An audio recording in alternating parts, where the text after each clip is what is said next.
প্রতিদিন সকালে ঘুম থেকে উঠে প্রচুর কাশি, কফ বেরোচ্ছে, একটু হাঁটলেই হাঁপিয়ে যাচ্ছেন।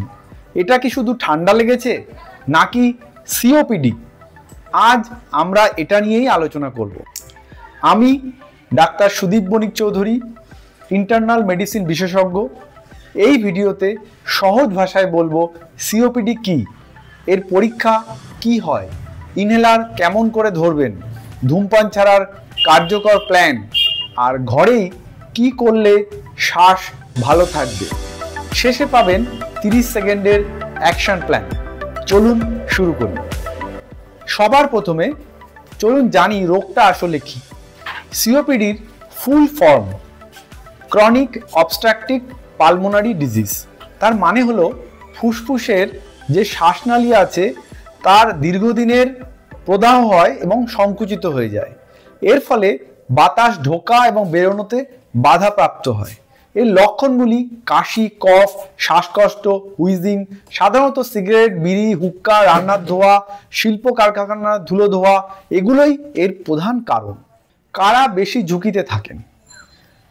ধূমপান যারা করেন এবং যারা প্যাসিভ স্মোকিং করেন তারাই কিন্তু এর বেশি ঝুঁকিতে থাকেন।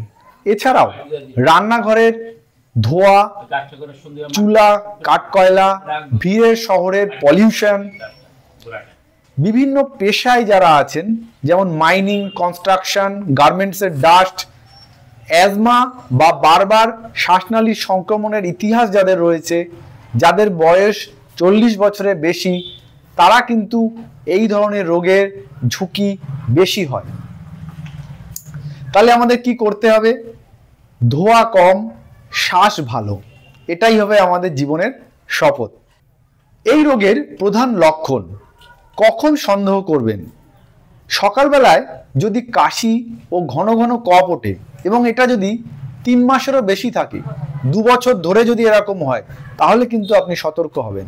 হাঁপ ধরে যাওয়া, হুইজিং, সিঁড়ি ওঠার সময় বুকে চাপ ভাব, বারবার বুকে জ্বালা, ইনফেকশন হওয়া, ঠোঁট এবং আঙুলের নিচটাতে নীলচে হয়ে যাওয়া, এগুলি কিন্তু এই রোগের লক্ষণ। সব শ্বাসকষ্ট কিন্তু অ্যাজমা নয়। বয়সের সাথে নতুন করে হলে সিওপিডি হওয়ার সম্ভাবনাই বেশি করে হতে পারে। এবার কি কি পরীক্ষা লাগে এই রোগটি ডায়াগনোসিস করার জন্য? স্পাইরোমেট্রি বলে একটি টেস্ট হয়। আপনি যত জোরে বাতাস বের করবেন ও মোট বাতাস এতে মাপা হয়। এর একটা রেশিও হয়। এর রেশিও যদি লেস দেন 0.7 হয় তখন কিন্তু আমরা চেস্ট এক্স-রে, সিটি স্ক্যান, অন্যান্য এগুলোও করতে হয়। পালস অক্সিমিটার বা এবিজি, এর থেকে রক্তের অক্সিজেন, কার্বন ডাই অক্সাইড এর রেশিওটা বোঝা যায়। আর আমরা দেখি ক্যাট বা এমসিআর স্কোর, এতে বোঝা যায় এই রোগের লক্ষণের তীব্রতা কতটা।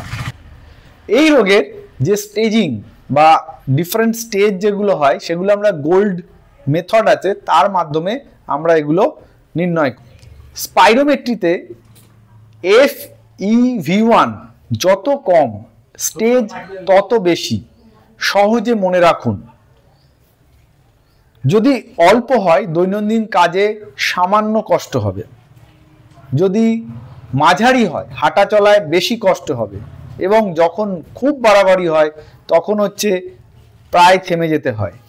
আর তার থেকেও বেশি হলে এমনকি ছোট ছোট কাজেও হাঁপ ধরে যাওয়া এবং অক্সিজেন লাগতে পারে। এর চিকিৎসাগুলো কি কি? ব্রঙ্কোডাইলেটর, ইনহেলার, আমরা যেটাকে ডাক্তারি ভাষায় সাবা, লাবা, এটা ব্রঙ্কাসটাকে ঢিলে করে, লামা এয়ারওয়ে খুলে দেয়। ইনহেলড স্টেরয়েড আমরা ইউজ করি, যেগুলো বারবার এক্সাসারবেশন যাদের বারবার হতে থাকে তার সঙ্গে এইগুলো যোগ করা হয়। আমরা ট্রিপল থেরাপি, লাবা, লামা, আইসিএস, যখন লক্ষণ বেশি গুরুতর হয় বা বারবার রোগ হয় আমরা ইউজ করি। নেবুলাইজার ব্যবহার করি যখন খুব বাড়াবাড়ি হয়। অক্সিজেন থেরাপিও দিতে হতে পারে। এছাড়াও আছে পালমোনারি রিহ্যাব, যেমন ব্যায়াম, বিভিন্ন রকমের আরও ট্রেনিং যেগুলো দেয়া হয় সেগুলো কিন্তু আপনি ব্যবহার করতে পারেন। এখানে মনে রাখবেন নিজে নিজে চিকিৎসা কিন্তু করবেন না। যা আমি বলছি এগুলো আপনার ডাক্তারবাবুর সঙ্গে পরামর্শ করে তিনি হ্যাঁ বললে তবেই করবেন। ইনহেলার নেয়ার কিন্তু একটি সঠিক পদ্ধতি আছে। ইনহেলার সবসময় মনে রাখবেন, এই পদ্ধতি যদি আপনি ঠিক করে নেন তবেই কিন্তু ইনহেলারটি আপনার কাজ করবে। ব্যবহারের আগে ভালো করে ঝাঁকাবেন, দরকার হলে স্পেশাল লাগান, সম্পূর্ণ নিঃশ্বাসটা ছাড়তে হবে, তারপরে মুখে স্পেশাল লাগিয়ে এক চাপ দিন এবং ধীরে ধীরে সেটাকে টানুন 3 থেকে 5 সেকেন্ড ধরে। নিঃশ্বাস আটকিয়ে 10 সেকেন্ড পর্যন্ত সেইটা টানার পরে ধরে রাখুন এবং তারপরে ধীরে ধীরে নিঃশ্বাসটিকে ছাড়ুন। যদি স্টেরয়েড ইনহেলার থাকে তাহলে অবশ্যই মুখটা ব্যবহারের পরে সাধারণ জল দিয়ে কুলি করে নেবেন। এবার চলুন, যাদের সিওপিডি আছে ঘরে বসে তারা কি কি করবেন। বিভিন্ন শ্বাসের ব্যায়াম হয়, সেগুলো কিন্তু তারা করতে পারেন। ঠিক আছে, নাকের যে বিভিন্ন ব্যায়াম হয় সেগুলো আপনারা ডাক্তারবাবুর কাছ থেকে শিখে ব্যায়ামগুলো কিন্তু করতে পারেন। এই ব্যায়ামগুলোর মধ্যে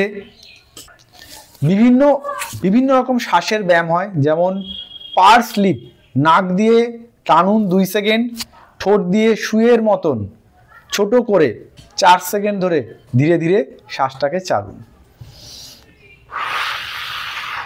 এইভাবে ডায়েট, ছোট ছোট মিল, প্রোটিন সমৃদ্ধ খাবার, অতিরিক্ত তেল ঝাল কম, যথেষ্ট জল, ভ্যাকসিন নিতে হবে কিন্তু প্রতি বছর ফ্লু এবং নিউমোকক্কাল ভ্যাকসিন ডাক্তারবাবুর পরামর্শ মতন নেবেন। এক্সারসাইজ আপনাকে করতেই হবে, 20 থেকে 30 মিনিট আপনাকে রেগুলার এক্সারসাইজ করতে হবে। ধুলোবালি এগুলোকে এড়ানো যত যাবে তত কিন্তু এই রোগের থেকে মুক্তি পাবেন। ঘরে যেন বায়ু চলাচলের ব্যবস্থা ভালো থাকে, আর যদি বেশি পলিউটেড এরিয়ায় যান অবশ্যই N95 মাস্ক ব্যবহার করবেন। ধূমপান ছাড়ার ঠিক 21 দিনের প্ল্যানটা আপনি কি করবেন। যদি ধূমপান করে থাকেন 1 থেকে 3 দিনের মধ্যে কেন ছাড়বেন লিখে রাখুন। 4 থেকে 7 দিনে নিকোটিন রিপ্লেসমেন্ট, গাম বা প্যাচ চিকিৎসকের পরামর্শ অনুযায়ী অভ্যাস করুন। তাতে কি হবে, আপনার এই যে দীর্ঘদিনের স্মোকিং হ্যাবিটটা কিন্তু দূর হবে। 8 থেকে 14 দিনের মাথায় ক্রেভিং এলে 5 মিনিট রুল হাঁটুন, শ্বাস নিন, জল পান করুন। 15 থেকে 21 দিনের মাথায় নিজেকে পুরস্কৃত করুন। সেভ মানি চার্ট বানান, ধূমপান ফ্রি অঙ্গীকার পোস্ট করুন এবং সোশ্যাল অ্যাকাউন্টটাতে সেগুলোকে পোস্ট করতে থাকুন। ওভারঅল 1 সপ্তাহ টিকলে এর সম্ভাবনা কিন্তু দ্বিগুণ হবে যে আপনি আর দ্বিতীয়বার ধূমপান করবেন না।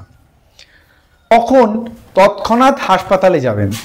কথা বললেই শ্বাসকষ্ট হচ্ছে বা বুকে টান লাগছে, ঠোঁট বা নখের নিচে যখন নীলচে হয়ে যাচ্ছে, অক্সিজেনের স্যাচুরেশন যখন 88%-এর নিচে নেমে আসছে, যখন বেশি জ্বর, কফে যখন পুজ বা রক্ত আসছে, গোড়ালি পেট যখন ফুলে যাচ্ছে এবং মাথা ঘোরাচ্ছে, তখন দেরি না করে অবশ্যই ডাক্তারবাবুর এবং হাসপাতালে পৌঁছাবেন।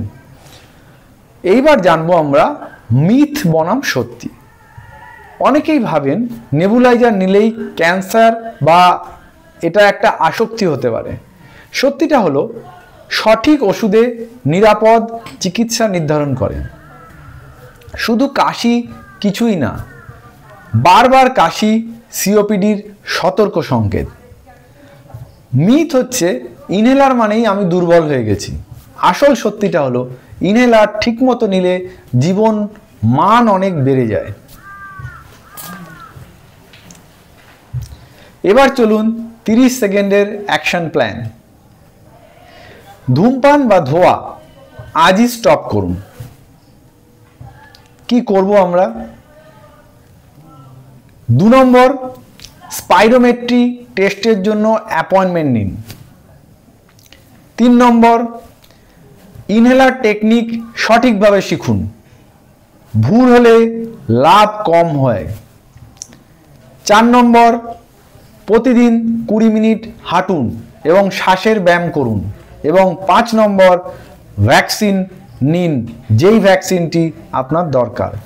আর ভিডিওটা যদি ভালো লাগে তাহলে অবশ্যই আপনাদের বাবা মা, বন্ধু, ধূমপায়ী বন্ধু এবং তাদের সাথে শেয়ার করুন এবং কমেন্টে লিখুন আপনার সবচেয়ে বড় চ্যালেঞ্জ কোনটা।